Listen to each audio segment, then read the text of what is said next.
மறைந்த பாடகர் எஸ்பிபி நினைவு நாளை ஒட்டி ஓசூரில் பார்வையற்ற மாற்றுத்திறனாளிகளுக்கு நலத்திட்ட உதவிகள் வழங்கி இசை அஞ்சலி நிகழ்ச்சி நடத்தப்பட்டது.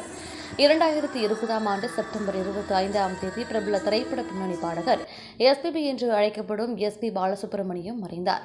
அவருக்கு நினைவு இசை அஞ்சலி செலுத்தும் விதமாக 4வது ஆண்டாக கிருஷ்ணகிரி மாவட்டம் ஓசூரில் ஜெயப்பிரியா இசைக்குழுவினர் சார்பில் தனியார் பள்ளி அரங்கில் இசை மற்றும் கலை நிகழ்ச்சிகள் நடைபெற்றன.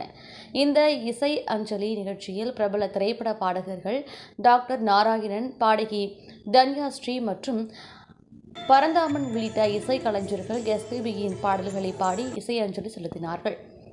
இளம் கலைஞர்களின் கலை நிகழ்ச்சிகளுடன் சர்க்கஸ் ஊழியரின் வாழ்க்கையை சித்தரிக்கும் மௌன மொழி நாடகம் அரங்கேற்றம் செய்த மறைந்த பாடகருக்கு அஞ்சலி செலுத்தப்பட்டது.